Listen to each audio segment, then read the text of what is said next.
네, 시편 51편은 아주 유명한 시죠.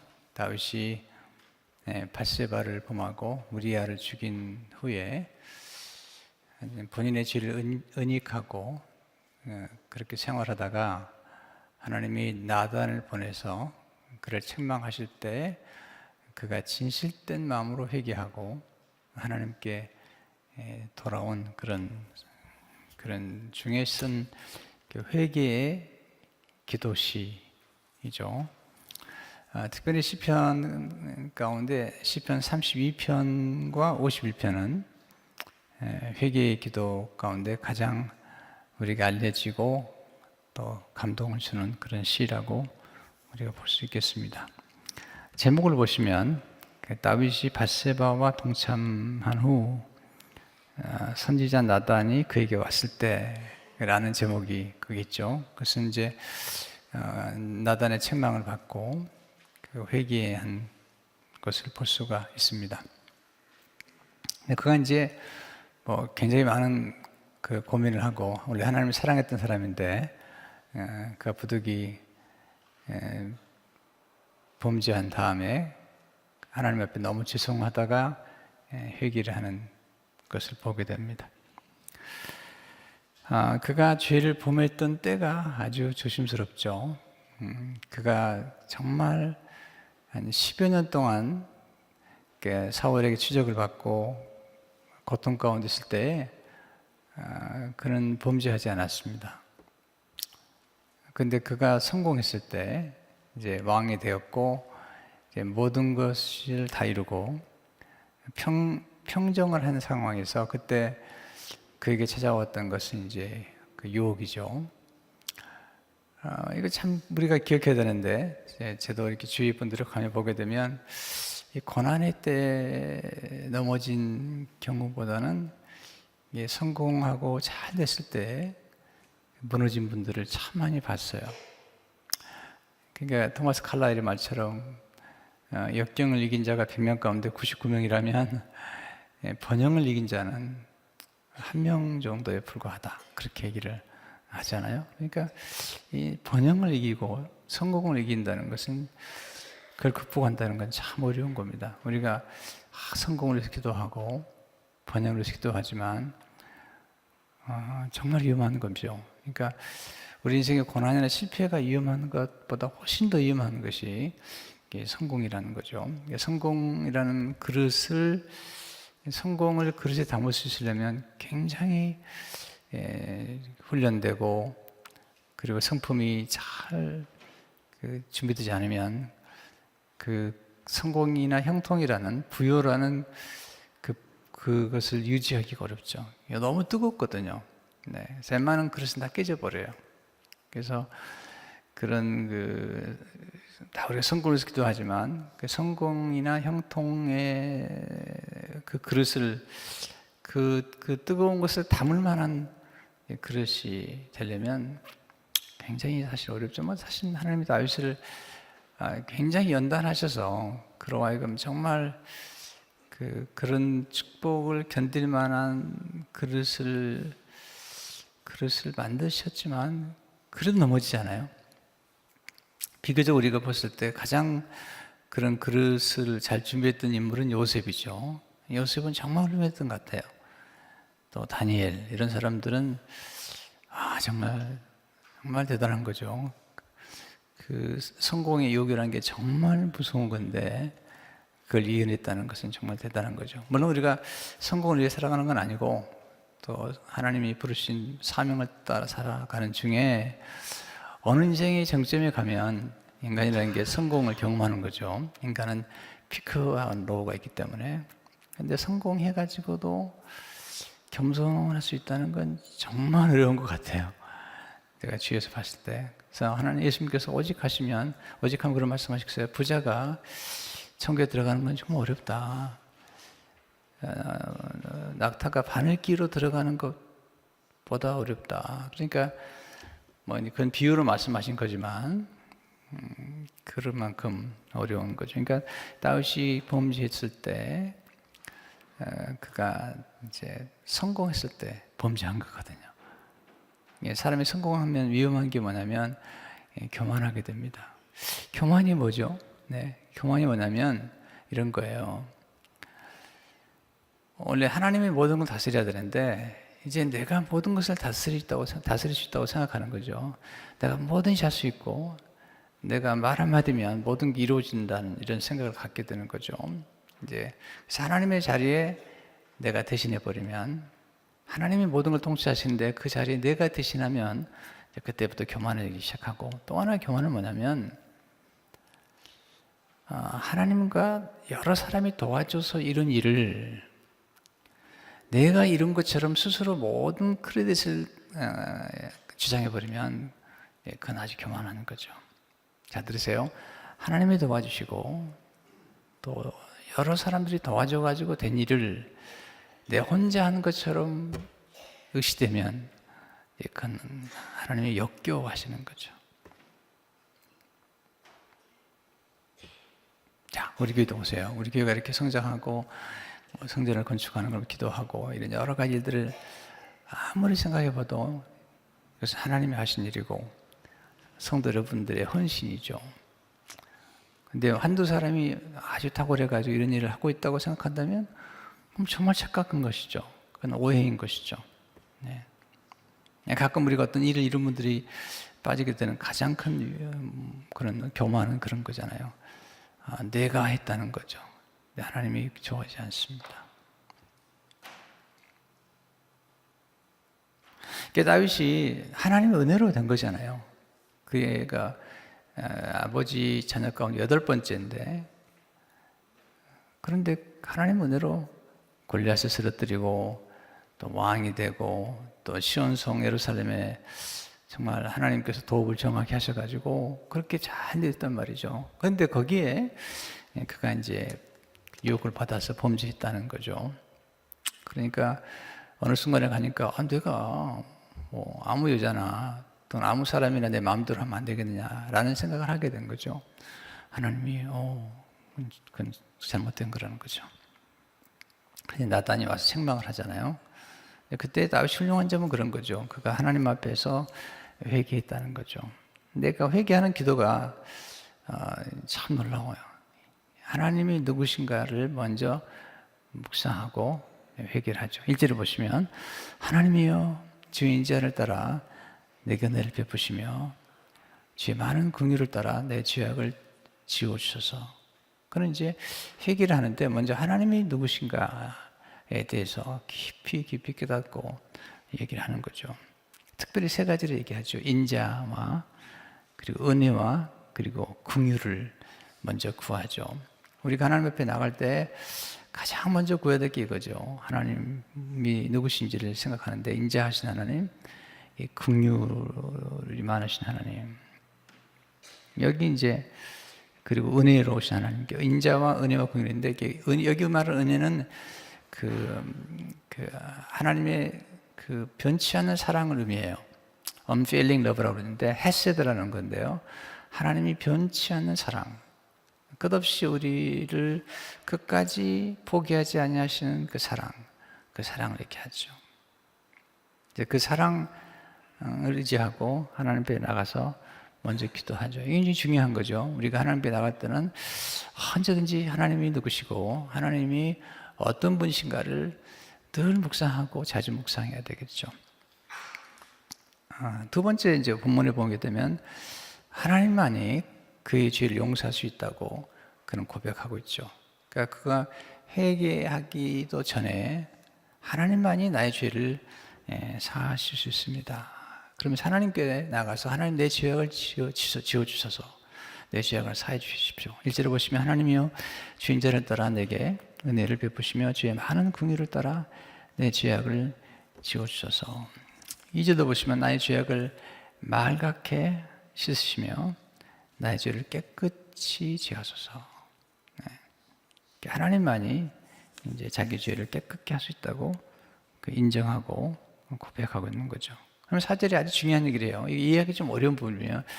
내가 주께만 범죄하여, 4절에 보시면 주의 목전에 악을 행하였사오니, 주께서 말씀하실 때 의로우시다 하고 주께서 심판하실 때에 순전하시다 하리이다. 이게 말씀이 이해가 안 되더라고요. 아니, 그 다윗이 범죄한 것은 밧세바를 범했고 또 우리야를 죽였잖아요. 그러면 우리야에게 범죄한 거잖아요.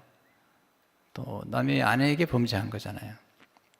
근데 이제 왜 주께만 범죄하여 또 주의 목전에 악을 행하였사오며, 이건 사실은 그가 범죄한 것은 하나님 앞에서뿐만 아니라 이스라엘 백성 앞에서 범죄한 거고, 그리고 사람에게도 범죄한 거죠. 이게 지금 궁금하더라고요. 왜 다윗이 주께 범죄했다고 얘기할까? 그가 분명히 사람에게 범죄했는데 주께 죄를 지었다고 얘기할까? 이건 굉장히 중요한 얘기죠. 왜냐하면 다윗이 그 죄의 문제를 얘기할 때 뭐 윤리적이고 도덕적이고 그런 문제, 경제적이고 이런 문제를 이야기하기 전에 가장 큰 죄를 하나님과의 관계에서 보는 거죠. 내가 하나님과의 관계, 하나님과의 교제, 하나님과의 관계에서 내가 제일 범했습니다. 그러니까 사람과의 관계보다도 더 전에 내가 하나님과의 관계를 무너뜨렸습니다. 네, 하나님께 드린 예배를 제가 잘못했습니다. 먼저 이런 이제 고백을 하는 거죠. 이게 굉장히 중요한 거죠. 우리가 사람들이 이제 죄를 고백할 때, 하나님 앞에 나올 때, 내가 무슨 죄를 졌는데 하나님께 나올 수 있겠습니까? 이렇게 얘기를 하는데, 많은 죄가 있지만 가장 큰 죄는 하나님께서 보실 때 가장 큰 죄는 뭐 윤리적인 죄, 도덕적인 죄도 있지만, 경제적인 죄도 있지만, 더 큰 죄는 하나님과의 관계를 무너뜨린 죄잖아요. 우리를 만드신 하나님을, 우리를 만드시고 우리를 지으신 그 하나님을 경배하지 않고, 그 하나님을 신뢰하지 않고, 그 하나님을 경외하지 않는다면 그건 가장 큰 죄잖아요. 마치 이사야가 말한 것처럼, 아니 소도 임자를 안고 또 송아지도 자기 어미를 아는데 어찌 사람은 그를 만드신 하나님을 모르자는 거예요. 그러니까 그게 이제 우리가 보면 그 하나님과의 관계를 먼저 생각을 해야 되는데, 이 우주를 만드시고 천지를 만드시고 우리를 만드신 그 하나님과의 관계를 생각하는데, 그 생각을 해야 되는데 생각하지 않을 때 그게 이제 하나님께 죄가 되는 거죠. 그러니까 성경에 보면 하나님을 경외하는 것이 지식의 근본이고 하나님을 경외하는 것이 지혜의 근본이다 라고 얘기하죠. 하나님 이런 사람을 좋아하는 거죠. 그러니까 이제 죄의 문제는 도덕적이며 경제적인 문제보다도 더 신학적인 문제라는 거예요. 신학적인. 그러니까 하나님과의 관계에서, 하나님과의 교제에서 더 문제가 생기는 거죠. 또 하나 깨달은 게 뭐냐면, 죽기만 범죄했다고 할 때, 이건 제가 최근에 깨달은 건데요. 이런 거죠. 이 천하 모든 만물은 하나님 거예요. 사람도 하나님의 것이죠. 그러니까 우리가 사람에게 범한 건 하나님의 것을 범죄하는 거죠. 자, 우리가 이제 남의 소유를 만지면 안 되잖아요. 남의 소유를 만지면 안 되죠. 그러니까 밧세바를 범했다는 것은 우리와의 소유잖아요. 소유란 말이 좀 애매하지만 우리와의 가족의 것이잖아요. 그런데 그걸 건든 거죠. 그러니까 내 이웃 가늠하지 말라. 이 말은 뭐냐면 남의 걸 건드지 말라는 거죠. 이웃 것을 탐하지 말라. 또 도둑질하지 말라면 소유를 분명히 하라는 거죠. 내 것과 내 것이 아닌 것을 분명히 하라는 거죠. 그런 면에서 우리가 간음이 나쁜 건 그런 거잖아요. 남의 걸 건든 거죠. 이웃 아내와 이웃 남편을 만약에 범했다면 그것은 남의 것을 만진 거죠. 이게 범죄가 되는 거예요. 또 하나는 뭐냐면, 이게 무슨 얘기냐면, 근데 그 모든 것이 하나님께 속해 있다는 거죠. 그러니까 우리가 이웃 것을 도둑질했다면 그것은 이웃 것을 도둑질한 게 아니라 그것의 소유가 되시는 하나님의 소유가 되는 것을 도둑질했기 때문에 하나님께 범죄하는 것이 되는 거죠. 자, 잠언에 보면 그런 말씀 있잖아요. 잠언에 보시면 가난한 자를 멸시하는 자는, 잘 들으세요, 가난한 자를 멸시하는 자는 그 가난한 자를 지으신 하나님을 멸시하는 거라는 거예요. 그러니까 가난한 자를 우리가 함부로 대하고 가난한 자를 멸시한다면 그 가난한 자를 지으신 하나님을 멸시한다는 거죠. 장반야가 그런 얘기를 합니다. 그래, 가난한 사람들이 우리에게 잘못한 게 뭐가 있냐는 거예요. 우리를 괴롭힌 게 뭐가 있냐는 거예요. 오히려 권력자들이, 가진 자들이, 부자들이 당신을 멸시하고 당신을 함부로 대하고 그랬지, 가난한 자가 당신에게 뭘 잘못했냐는 거예요.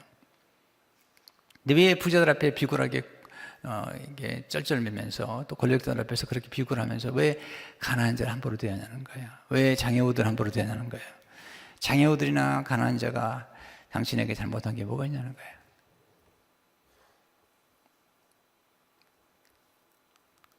물론 이제 어떤 사람들은 뭐 본인이 막 죄를 짓고 그렇게 해가지고 가난할 수도 있겠지만 이 세상의 구조 자체가 지금 72억 인구 가운데 10억이 지금 가난하거든요. 10억이 아주 하루하루 살기는 어려운 사람들이에요. 그런 사람들은 노력하지 않은 게 아니거든요. 사회적 구조나 이런 구조가 너무 잘못된 거죠. 정치가 잘못하고. 그러니까 무조건 그렇게 함부로 할 수 없잖아요. 가끔 이제 노숙자들이나 이런 분들에게 이렇게 가다가 길에서 이렇게 돈을 좀 전해주고 그러면 너무 싫어하더라고요. 아니, 그 사람들 돈 받으면 다 마약하고 술 먹는데 돈 주냐고 그러면서 막 화를 내는 분이 계세요. 글쎄요. 참 저는 그럴 때마다 생각이 드는 거죠.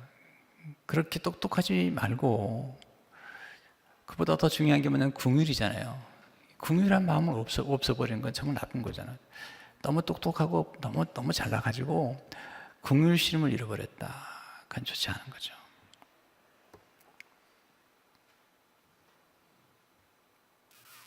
네, 참 좋은 기억이 아닌데요. 이 아픈 기억이 한 번 어떤 분이 저를 식사를 대접했어요. 우리 교회는 아닙니다. 오해하지 마세요. 또 이런 얘기하면 또 어떤 교회인가 묵상하면서 그러는데 그러지 말고, 아주 오래전 얘기고 그리고 지나간 얘기고 저희 교회는 아닙니다. 지금은 아니죠. 옛날에 이제 섬기던 그런 교회에서 그런 일이 있었는데 한 장로님이 저를 식사를 대접했어요. 그래서 보통 장로님들이 훌륭하시거든요. 훌륭하시고 정말 굉장히 너그러우신 분인데 그분이 돈도 좀 많으신 분인데 식사를 대접하고 나오는데 이제 나오면서 차를 파킹한 분들에게 제가 이렇게 발레 파킹한 분들에게 이제 팁을 좀 드리잖아요. 드린다 못 주게 하는 거예요. 앉아도 된다는 거예요. 끝까지 하는 거예요. 앉아도 된다고. 여기는 앉아도 된다는 거죠. 그게 이제 아까 그러시냐고 그러면서 팁을 주고 돌아오는 길인데 밥을 얻어먹었는데 이게 속이 이상한 거예요. 이게 갑자기 불편해지면서 소화가 안 되려고 그러는 거예요. 아니 그래도 그 파킹 발레들 한 분들이 어렵잖아요. 힘들잖아요, 다들. 그분은 차도 좋은 거 타시고 그런 분인데 그거 좀 주면 되는데. 네. 그 마음속에 이런 생각이 드는 거죠. 야, 참 진짜 사람은 가난한 사람이다. 왜? 부자는 주는 게 부자인데. 비록 한 달에 1,000불을 받고 살아도 누굴 나누면 부자인데 이 사람은 나누지 못하기 때문에 부자가 아니구나. 오해하지 마세요. 함부로 판단하는 게 아니에요. 제가 생각해 본 거예요. 제가 우리 교인들은 안 그래요. 우리 교인들은 정말 제너러스해요. 제너러스 하셔야 돼요. 살아가면서. 예, 더 제너러스 해야 됩니다. 예. 하나님 원하시는 거죠. God is generous. 하나님 제너러스한 분이죠. 또 어떤 때 여러분들이 완전히 제너러스 해본 경험이 있어야 돼요. 하루에 한 번이라도 아니면 일주일에 한 번이라도 여러분이 누구를 만났을 때 이건 내가 상상할 수 없는 그런 사랑을 받아봤다. 우리 집사님 한 분이 이제 칼럼을 아침마다 쓰시더라고요. 근데 칼럼을 읽어보니까 그런 얘기를 하시더라고요. 한 번 이렇게 영사강 쪽에 갔는데 어떤 노숙자가 있더라는 거예요. 근데 한 35 먹은 여자분 같은데 이렇게 너무 고통스러워서 찾아가서 어디 아프냐고 그랬더니 이분이 아픈 게 아니라 배가 고프다고 그러더라고요. 그래서 이분에게 이제 돈을 좀 드렸더니 이분이 바라보면서 이렇게 많이 주셔도 되는 거냐고. 보통 이제 뭐 노숙자를 일부를 이렇게 주셨는데 그보다 훨씬 많이 드린 거죠. 그런 글을 쓰셨더라고요. 근데 우리 하나님께서 우리에게 원하시는 게 뭘까 생각을 해보는 거죠. 우리가 어떨 때 좀 따지는 걸 좋아하는데 이게 쓴뿌리가 있어서 그럽니다. 너무 쓴뿌리 있는 분들이 많이 따져요. 이게 쓴뿌리가 좋은 게 아닙니다. 치유받아야 되죠. 근데 하나님 보실 때 어떨까 하는 생각을 많이 하게 되는 거죠. 그래서 이제 우리가 이게 청지기 정신이거든요. 내 것도 내 것이 아니죠. 하나님 맡긴 건데 내 것도 내 마음대로 쓰면 하나님이 잘못해서 나오는 거죠. 왜냐하면 우리에게 주신 물질을 내 거라고 생각하면 안 되잖아요. 하나님 맡기신 거잖아요. 미국 사람들이 멋있는 분들이 많다고 생각하죠. 지금 그 빌리니어들 가운데 수많은 사람들이 자기의 재산 가운데 90% 이상을 도네이션하고 이 사람을 떠나겠다라고 그런 클럽에 든 사람들이 굉장히 많아요. 근데 우리나라 부자 가운데 한 사람도 없어요. 한 사람도 없어요. 그렇게 들어요. 그네. 미국 사람들은 그렇게 부자들, 저커버거랄지, 빌 게이츠랄지, 워런 버핏이랄지 이렇게 굉장히 부자들 가운데 그런 클럽을 만들어가지고 그렇게 클럽에 가입한 사람이 100명이 훨씬 넘는데 우리나라 경제 가운데는 한 사람도 들은 적이 없어요.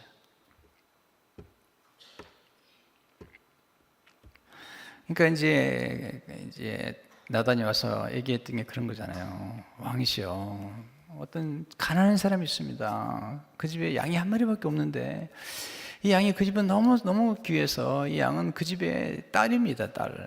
네. 딸처럼 사랑하고 딸처럼 아끼고 그렇게 같이 지내는데 어떤 부잣집에 손님이 왔습니다. 그 부자는 양도 많습니다.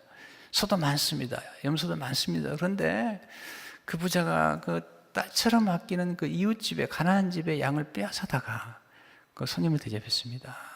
그랬더니 다윗이 누구냐고, 네. 당장 죽이라고. 그때 나단이 얘기해, 당신이라고. 당신이 그렇게 한 거라. 당신 아내도 많고, 네, 왕이고. 그런데 왜 남의 집 여자를 데려다가 그 집에서는 소중한 아내고, 그런데 그렇게 했냐고.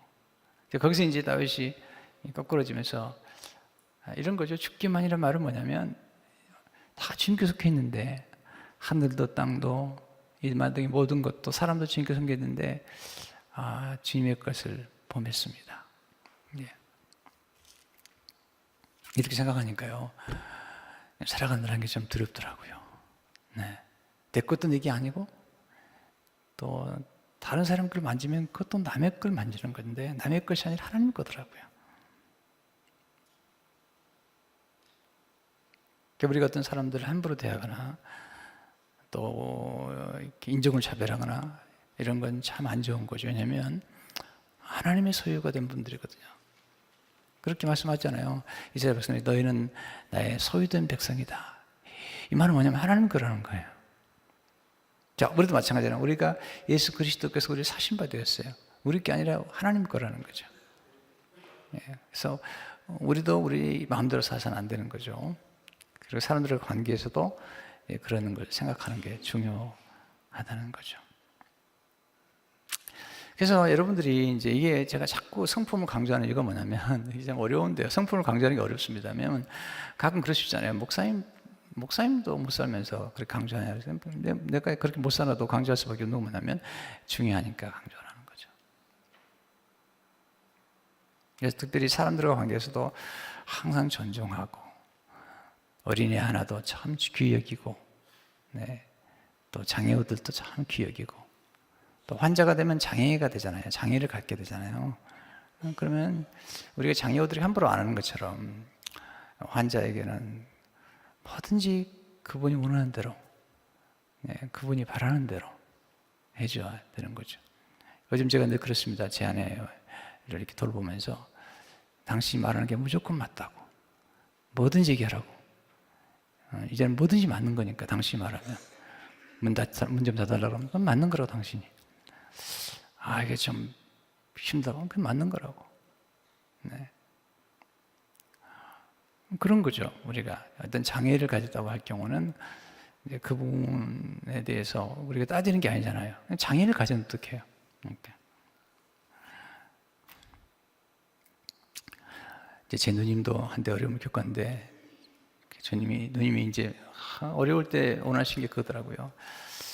내가 아무나 만나고 싶지 않다. 네. 내가 이제 마지막 하루 남았는데, 하루 남았어요, 누님이. 내가 꼭 함께 있고 사는 목 있고 싶다. 딱 하루 남겨놓고 그럼 부탁하시더라고요. 제가 같이 있어드렸는데요. 우리가 살아가면서 이제 그런 것들을 생각하고 배려하고 관심을 가지고 이런 것들이 중요하다고 생각이 되는 거거든요. 살아가면서. 다윗이 범죄는 뭐냐면 그런 거죠. 그가 만져서는 안 될 걸 만진 거고, 그가 취해서는 안 될 걸 취하는 거죠. 예, 그런 면에서 우리가 참 관심을 가져야 돼요. 제가 이제 교회가 성장하는 과정에서 늘 고민하는 게 뭐냐면 이게 교회도 큰 기업처럼 큰 교회가 되기 때문에 막 그냥 싹쓸이 하듯이 막 그렇게 하면 안 되잖아요. 그러면 안 되거든요. 그래서 제가 이제 지난 8년 동안 우리 교회를 시작해서 목회하면서 어쩔 수 없이 윤영주 장로님하고 김양재 목사님 하실 때 이제 공동적으로 광고를 한 거 외에는 우리가 광고를 하지 않고 지금 목회하는 이유가 뭐냐면 그냥 큰 교회가 막 광고하고 옛날에 그렇게 했는데 지나고 보니까 너무 이해가 되는 거예요. 작은 교회를 너무 어렵게 하겠다 생각이 들더라고요. 그래서 그렇지 않아야 되겠다. 첫째는 그래서 광고하지 말자. 그래서 교회 건축하는 거 이것도 광고 안 하잖아요. 또 이게 땅을 구입하고 교회 건축한다고 할 때 이제 기자들이 연락이 왔더라고. 내가 한국하게 부탁했어요. 우리 장로님에게 꼭 연락해서 정말 싫지 말아달라고. 네. 이건 자랑할 게 아니라고. 이거 하나님 하신 건데 뭐 자랑을 해요. 지금도 보면 하나님 하시는 거잖아요. 누가 이걸 자랑을 해요? 누가 이게 하겠어요? 이런 일들을. 네. 우리가 할 수 있는 게 아니에요. 하나님이 하시고 계시는 거잖아요. 그 건축가가 나가지고 누구도 얘기하지 말라고요. 내가 어떻게 헌신했는데 그런 얘기 하지 말라고요. 헌신했다 하더라도 만약에 그분이 뭐 헌금을 좀 많이 한다고 봅시다. 그러면 그 돈을 누가 주셨는데, 예, 그 돈을 누가 주셨는데 하나님이 취하시면 그냥 끝나는 거죠. 하룻밤이라도 오늘 밤이라도 너 좀 가야 되겠다. 그럼 가야 되는 거예요. 다 놓고 가야 되는 건데 뭐 내가 주장할 게 뭐가 있어요. 우리는 받은 것은 기억하지 않고 내가 준 것만 기억하잖아요. 하나님 앞에 받은 것은 기억하지 않으려고 그러죠. 네. 여러분 사람들이 여러분이 뭔가를 베풀었으면요 늘 기억하실 수 있으면 좋죠. 근데 사람 그렇지 않습니다. 베풀을 받게 되면 부담스러우니까 떠나든지 아니면 억지로 부르죠. 그러지 마세요. 볼펜 하나 받아도 받았다고 말하세요. 은혜를 받았습니까? 은혜를 받았다고 말하세요. 사랑을 받았다고 말하세요. 하나님 그러고 하시는 거죠. 다윗이 받은 게 얼마나 많아요. 그 많은 걸 받고 그리고 그것을 또 부족해서 다른 걸 훔쳐왔다는 거죠. 하나님 그러잖아요. 다윗아, 내가 더 달라면 내가 뭘 못 주겠냐. 왜 남의 걸 뺏어오냐는 거예요. 이게 이제 좀 힘든 얘기죠. 그래서 이제 많은 생각을 하게 되면서 목회하면서 정말 우리가 이제 입당하고 뭐 그럴 때도 이제 광고 안 할 겁니다. 장로님들, 목사님. 그래도 우리가 한번 신문에 광고 안 할 겁니다. 계획도 없고 그럴 생각도 없습니다. 네, 전혀 안 할 겁니다. 네. 그러면 작은 교회 목사님들이 피눈물이 나거든요.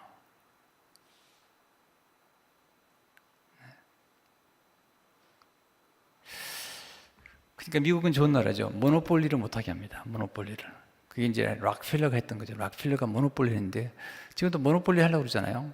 그러면 이제 제재가 강하죠. 지금도 아마존이 뭐 모든 걸 다 하려고 그러잖아요. 이게 글쎄요. 이거 별로 좋은 것 같지 않거든요. 네.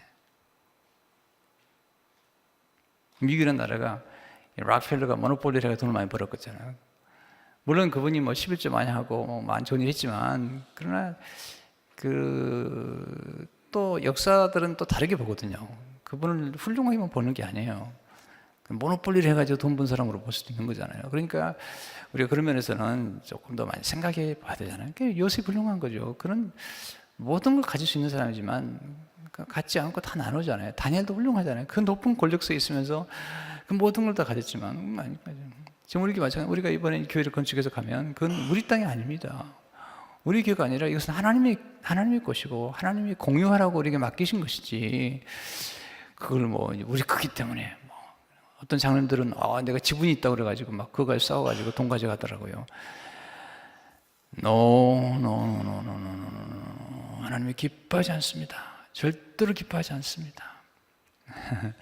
무슨 지분이 있어요 도대체? 교회는 그런 게 없는 거예요. 그런 생각도 하지 말고, 그런 마음이 품으면 하나님이 웃으십니다. 까불지 마라 너. 그러신 거죠. 목사도 마찬가지입니다. 목사가 교회를 지은 게 아니에요. 하나님이 하신 거지. 지금 하나님께서 다윗에게 얘기하는 거죠. 다윗에게 너 생각해봐라. 내가 너에게 준 게 얼마나 많으냐. 그러기 모든 것이 내게 속했는데 너 죄진 거다. 그랬더니 다윗이 얘기하잖아요. 하나님은 잘못했습니다. 그리고 하나님께 범죄했네요. 우리야도 하나님 건데 하나님께 속했는데 하나님 잘못했습니다. 그러면서 이제 회개를 하잖아요. 이게 이제 아름다운 거죠. 회개를 하는데 이 다윗이 정말 멋있게 회개를 하는 거잖아요. 아름답게 하는 기뻐하실 때. 그러니까 하나님은 정말 상한 심령으로 회개를 하기 원하시는 거잖아요. 다윗이 고백하잖아요. 16절을 보시면 16절 10절에 주께서 제사를 기뻐하지 아니하시나니 그렇지 아니하면 내가 드렸을 것이라. 주는 본제를 기뻐하지 아니하시나이다. 17절 하나님께서 구하시는 제사는 상한 심령이라. 하나님의 상하고 통회하는 마음을 주께서 멸시하지 아니하시리이다. 어떤 회개하지 않고 하나님 따져요. 하나님 같아도 나처럼 죄를 졌을 겁니다. 이건요 회개가 아니에요. 하나님 생각해 보세요. 하나님 생각해 보세요. 하나님 같으면 나처럼 안 하겠어요? 그건 회개가 아니고요, 따지는 거죠. 회개는 고백하는 거죠. 하나님이 맞습니다. 다 나 잘못입니다. 이게 다윗이 멋있는 거죠. 이게 이제 다윗이 하나님 기뻐하시는 거죠. 하나님이 다윗을 용서하시고 다윗이 이 죄를 범하고 회개한 다음에는 더 이상 여자를 건드리지 않습니다. 더 이상 여자를 건드리지 않습니다. 나중에 그 생의 마지막에 아비삭이라는 동료를 둬주지만 건드리지 않습니다. 그게 술람이잖아요. 건드리지 않습니다. 아뜨거를 한 거죠. 그러면서 이제 고백하는 게 뭐냐면 하나님 모든 건 나의 책임입니다. 나 탓입니다. 이게 좋은 거죠. 어떤 분은 자꾸 변명을 해요. 또 하나님을 설득하려고 그래요. 또 남을 탓합니다. 하나님 기뻐하지 않습니다. 자꾸 책임을 지려고 해야 됩니다. 그래야지 훌륭한 인물이 되는 거예요. 교회도 어떤 문제만 생기면 자꾸 남을 탓합니다. 누가 어떻고 장로님 어떻고 목사님 어떻고. 여러분 그런 생각 하지 마세요. 그냥 미숙한 거죠.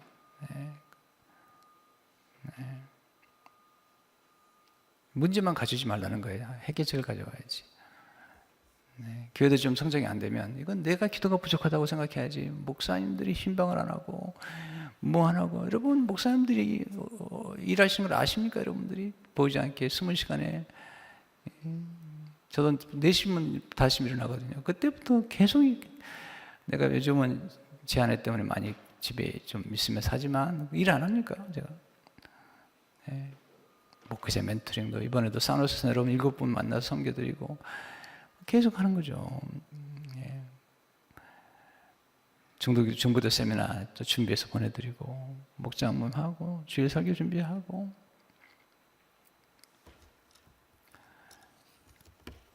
자꾸 이제 목사님들을 자꾸 이렇게 하는 분들이 계신데 그렇지 마세요. 우리도 저희들이 굉장히 조심합니다. 왜냐하면 화요일마다 모이면은 어떻게 숫자가 그런 건 뭐 발전하지 않죠. 목사님들은 고민해요. 목자들은요. 왜냐면 우리는요. 이번에도 목사님이 그러더라고요. 목사님이 큰 게 하는데 그분은 뭐 100명도 안 되는 목회를 하는 거죠. 큰 게 하는데 교인들이 좀 숫자가 나가고 떨어지고 그러면 힘드시죠? 힘드십니까? 그래서 내가 힘들죠. 주일마다 이제 몇 명 모인다 때부터 숫자만 떨어져도 가슴이 철렁합니다. 놀라는 거예요, 그분이. 목사님, 이 교회가 이렇게 큰데도 그러냐고. 아, 그렇죠. 왜냐하면 교회가 내 교회가 아니어서 그래요. 왜냐하면 보세요. 주님이 맡기셨거든요. 근데 맡기신 양들인데 이걸 내가 잘 키우지 못하고 5달도 맡기고 2달 맡았는데 맡긴 것보다 키우지 않으면 죄스러운 거잖아요. 그래서 저도 목사님도 고민 많이 합니다. 그러면 좋은 성도라면 누굴까? 이런 거죠. 성도가 고민하는 거죠. 네. 내가 더 열심히 해야 되는데, 내가 더 헌신해야 되는데 이렇게 생각해야 되는 거죠. 여러분이 목사님들은 돈 받으니까 막 그렇게 대하면 그건 좋은 성도가 아닌 거예요. 네. 여러분, 우리 오은철 목사님이 직업을 가지면 지금 받는 돈 받을 것 같아요? 서울대 나오시고 서울대 대학원 나오시고 포스텍 하시고 아니 포스텍에서 PhD 하시고 노스웨스턴에서 포스닥을 한 분이에요. 노스웨스턴에서 포스닥. 노스웨스턴은 아무나 가는 게 아니에요. 근데요 여기 지금 공립학교 교사보다 월급을 적게 받는 거야. 우리 딸아이가 지금 교사 안 지게 됐는데요 우리 딸아이보다 적게 받아요. 우리 딸애는 박사학위도 아니에요.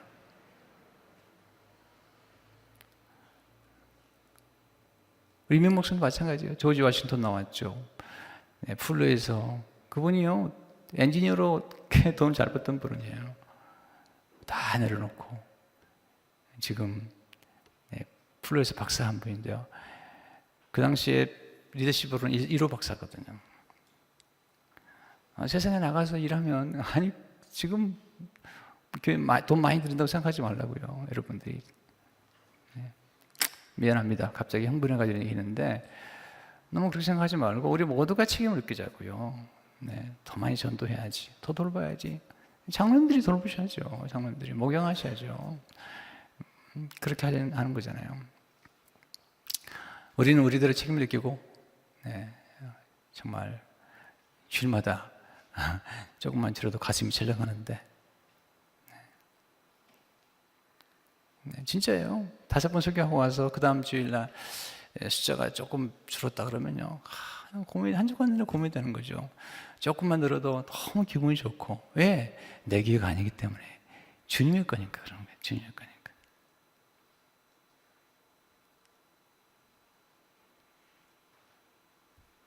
제가 제일 기분 나쁠 때가 언제냐면 가끔 사업하는 분들이 목사님 꼭 교회를 키워야 됩니까?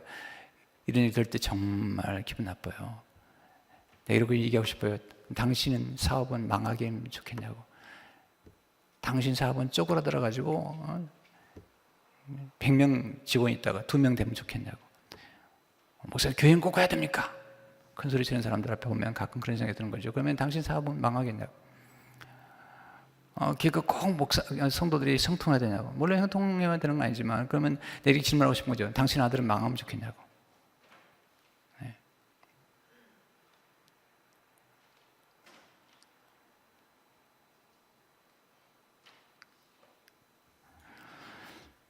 지금 다윗이 또 얘기하는 거예요. 다윗이 하나님이 말지인데 이렇게 부어주셨는데 너무 잘못한 거라는 거예요. 그래서 하나님 앞에 회개하고 돌이키는데 여기서 이제 문제가 뭐냐면 이제 다윗이 참 이게 너무 정확한 거죠. 뭐냐면 여기서 이제 회개를 하는데 회개라는 말이 원래 그 헬라어로 메타노니아 이게 이제 헬라어로 미안합니다. 좀 가끔 헬라어로 쓰는데 이게 이제 좀 이해를 돕습니다. 이게 이제 여기 회개한다는 말은 메타노에오라는 말은 이것은 이제 동사고요. 명사로 회개한다면 메타노니아인데 이 말의 뜻이 뭐냐면 메타는 바꾸다는 뜻이에요. 돌이키다는 뜻이가. 노에오 이것은 뭐냐면 마음이에요. 마음을 바꾸는 거예요. 이 마음이 더 중요한 거예요. 하나님 앞에. 이제 물론 죄를 짓는 건 잘못이지만 마음으로 범죄한 것, 그게 너무 힘든 거죠. 그래서 이제 하나님 앞에 나가서 그렇게 기도하는 거죠. 6절을 보시면 이게 정말 묵상스러워요. 이거 지금 벗어서 주께서는 6절에 중심이 진실함을 원하시오니 내게 지혜를 미리 가르치시리다.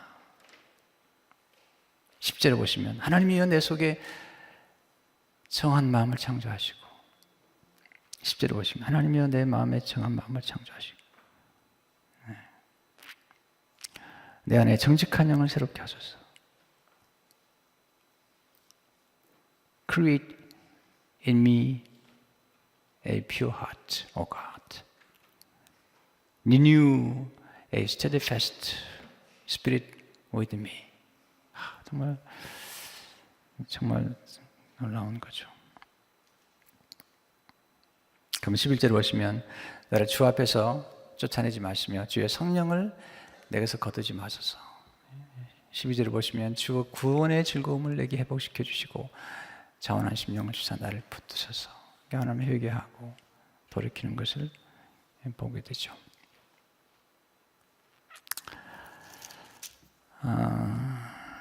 참 하나님 앞에 회개하는 게 참 중요하죠. 죄가 참 나쁘죠. 우리는 죄를 너무 쉽게 생각하잖아요. 죄가 우리를 파괴시키죠. 관계를 무너뜨리죠. 죄가 쓸모있는 사람을 쓸모없게 만들죠. 보관한 가능성을 다 망가뜨려 버리죠. 특별히 하나님의 성령에 의해서 우리가 하고 있는 일들이 성령을 소멸하게 되잖아요. 그러니까 이제 이런 거죠. 다윗이 죄를 범으로 어느 순간에 통치 능력을 상실해 버린 거죠. 하나님께서 리더십을 주고 통치 능력을 상실해 버린 거죠. 그때 성령을 거두지 말아달라고. 성령이 오셔야지 가능하니까. 그러면서 이제 죄를 회개하고 그러면서 이제 이 우슬처럼 날 정하게 하는데 이 말은 뭐냐면 그 당시 이제 그 제사를 드릴 때 보혈을 드리잖아요. 하나님만이 깨끗게 할 수 있다고 그런 강조를 하고 있습니다. 우린 죄를 미워해야 됩니다.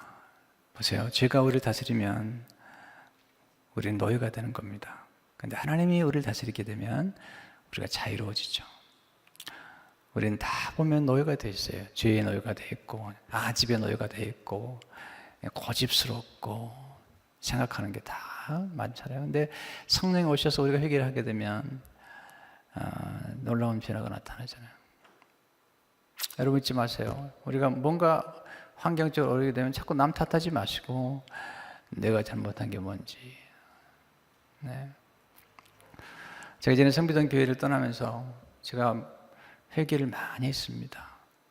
그 중에 하나가 뭐냐면 내가 부족해서 교회가 어려워졌다는 생각을 하면서 회개를 많이 했습니다. 그리고 제가 떠날 때 제가 글을 쓰고 글을 읽었잖아요. 이렇게 읽고 내가 읽을 때 내가 누구에게도 책임을 돌리지 않았습니다. 네, 제가 잘못했습니다. 제가 무능했습니다. 제가 리더십이 부족했습니다. 그리고 교회를 떠났어요.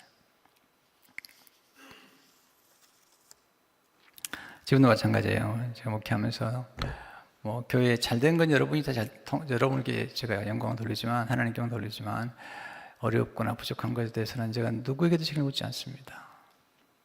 죄송합니다. 저는 부목사님들에게 책임을 돌리지 않습니다. 네. 앞으로도 그럴 것이고, 네. 제가 부족한 거죠.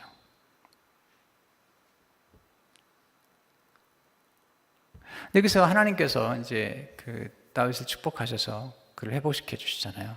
구원의 지금을 회복시켜 주시고 성령을 회복시켜 주시고 그래서 그에서 남은 생애 가운데 이제 하나님 역사하시는 것을 볼 수가 있죠. 교제가 회복이 되고 다시 잠재력이 회복이 되고 즐거움이 회복이 되는 것을 경험하게 됩니다. 제가 오늘 또 여러 가지 얘기를 좀 죄송한데요. 그런 얘기 하려고 올라온 건 아닌데 우리가 조금 더 이제 건강한 교회를 세워나가려면 조금 더 진짜 성도가 똑똑해야 한다고 생각해요. 저는요. 저는 공부를 많이 시키고 싶어요. 지금 360선 리더도 하지만 오늘도 강의를 하겠지만 정말 중요해요. 네, 이번에 하고 또 할 거예요. 왜냐하면 배워야 돼요. 배우지 않으면 안 돼요. 네, 배워야 돼요. 가끔 이런 목사님들 만나죠. 목사님, 교인들 가르치지 마세요. 가르치면 너무 똑똑해지면 불편할 겁니다. 아니, 생생하지 않습니다. 정말 똑똑해지십시오. 그러면 교만하지 않습니다. 교만할 수 없습니다.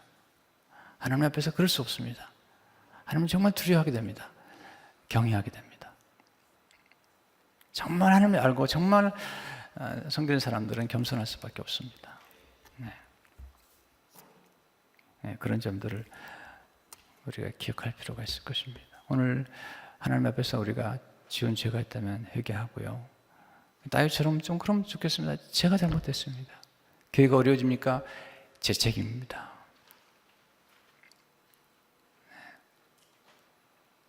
그런 성도들이 많으면 교회가 너무 아름다워지는 거죠.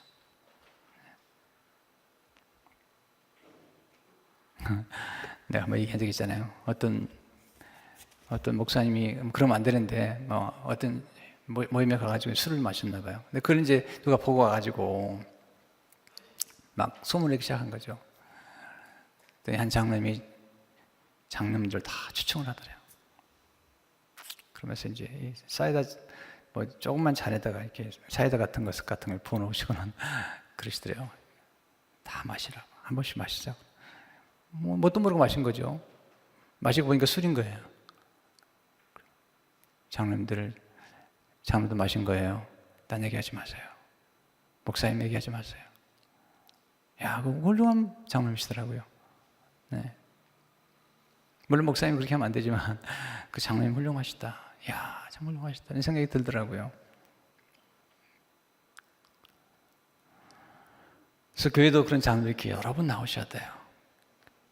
이 장로님 얘기하면 다 장로님들이 머리를 숙일 만큼 인격적으로 훌륭하고 덕스럽고 베풀고 책임을 지고 이런 분들이 많이 나오면 교회는 아주 아름다워지는 것이죠. 성도 여러분, 다윗의 시편은 너무너무 아름다운 것이죠. 그리고 오늘 15시편은 하나님 앞에서 범죄한 다윗이 인정하는 것에 대해서 감사한 일인데 우리가 꼭 기억하고 하나님께 영광을 돌리고, 물론 이제 앞으로 중요한 행사 때마저도 광고를 안 할 수는 없을 수도 있겠죠. 어떨 때는. 그러나 가능하면 저는 그런 생각이 드는 거죠. 작은 게 불편하게 하지 말자. 네. 작은 게 목사님들 눈물 빼지 말자. 그래서 제가 한 달에 2번씩 작은 게 목사님들하고 멘토링을 하고 계속 섬겨드리고, 그리고 이번에도 그 사우나에서 7분이 오셨는데 우리가 잘 섬겨드리고 앞으로도 그런 생각 가지고 있거든요. 그래서 우리가 할 일이 그런 거잖아요. 축복의 통로가 되는 건 하나님께서 이렇게 주신 것들을 어떻게 잘 나눌 것인가, 아주 제너러스하게. 이번에 오신 분들에게도 제가 가지고 있는 최근 자료들을 몇십 페이지를 다 드렸습니다. 책도 드리고 식사도 대접해 드리고 자꾸 섬겨야죠. 왜냐하면 하나님 우리를 축복하신 건 축복의 통로가 되라고 하신 거니까 그렇게 하는 거죠. 아낌없이 베푸는 거죠. 여러분, 저는 예수님의 제자를 키우는 거 보면서 느낀 게 뭐냐면 아낌없이 베푸는 거예요. 12명에게는 아낌없이 베푸는 거죠. 저도 그런 생각이 드는 거죠. 제가 섬기고 있는 성도들에게 내가 가진 모든 걸 다 드리겠다. 그리고 여러분들을 형통하게 만들고, 성경적으로 얘기하는 거예요. 잘되게 만드는 거죠. 존경받게 만들고. 그런 거예요. 어제도 성실에 관한 말씀 드렸지만 성실하면 성공하더라는 거예요. 성실한 사람이 성공하는 거예요. 저는 여러분 다 잘 됐으면 좋겠어요. 여러분 자녀가 잘 되시길 축원합니다. 아멘. 그 정도밖에 안 할 거예요. 여러분 자녀가 잘 되시길 축원합니다. 잘 돼야죠. 이 우리나라 사람들은요, 이 잘 되지 않으면 아주 밟아요. 아주 밟아. 우리 민족이 근성이 그래요. 잘 되면 잘 안 되면 밟고, 그리고 잘 되면 그때부터는 빤스까지 벗기는 거예요. 참 이게 문제가 있는 거예요. 미국 사람들은 참 인정하잖아요. 성호드리고 존중해드리고. 결혼식을 가도요, 미국 사람들은 가면 닥터는 꼭 닥터라 불러줍니다. PhD든 닥터든지 간에 꼭 닥터라 불러줍니다. 왜? 그런 걸 존중해 주는 거예요. 한국 사람들 지가 닥터 한 번 때 닥터인가? PhD, 퍼머넌트 헤드 데미지 난 사람들이라고 그러고. 미국 사람은 그렇지 않습니다. 꼭 필요해 가도 닥터면 닥터, 패스터는 레버런트 이렇게 다 불러드리는 거죠. 이게 이제 우리가 배워야 될 문화라는 거죠.